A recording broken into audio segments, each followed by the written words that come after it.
আসসালামু আলাইকুম ওয়া রাহমাতুল্লাহি ওয়া বারাকাতুহু। সবাই কেমন আছেন? আলহামদুলিল্লাহ আমি ভালো আছি। আজ আমরা একটি সূরা শিখব, সূরা ফাতিহা। কেননা আপনি যখন নামাজ পড়বেন, নামাজের মধ্যে যদি আপনার তেলাওয়াত সহি না হয়, কিরাত সহি না হয়, তাহলে আপনার নামাজ হবে না। তার কারণ হচ্ছে নামাজ সহি হওয়ার জন্য কিরাত সহি হওয়া ফরজ। তাই আমরা আজ প্রথমে সূরা ফাতিহা শিখব ইনশাআল্লাহ। আমার এটা নতুন পেজ এবং ইউটিউব চ্যানেল, সবাই সাবস্ক্রাইব করবেন এবং পেজটি ফলো করবেন ইনশাআল্লাহ। তাহলে শুরু করা যাক। আউযু বিল্লাহি মিনাশ শাইতানির রাজীম। বিসমিল্লাহির রহমানির রহিম।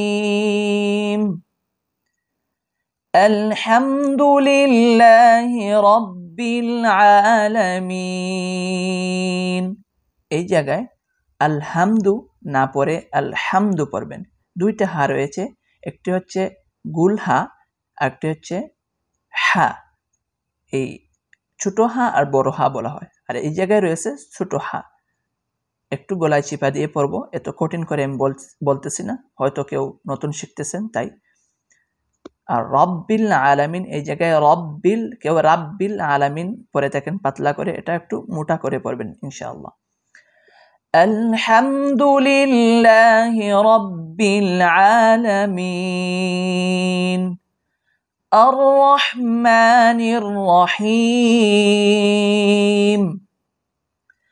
মালিকি ইয়াউমিদ্দিন إياك نعبد وإياك نستعين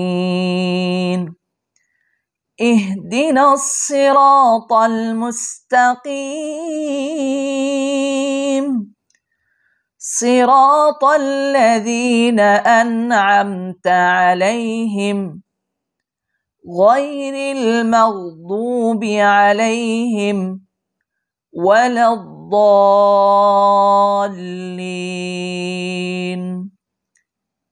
এই সূরাটি শেষ করার পর নামাজের মধ্যে আমিন ধীরে আস্তে আস্তে বলবেন, যারা হানাফি মাযহাবে রয়েছেন ইনশাআল্লাহ। পরবর্তীতে আরো কিরাত নিয়ে আসবো, সবাই পেজটি ফলো করে রাখেন।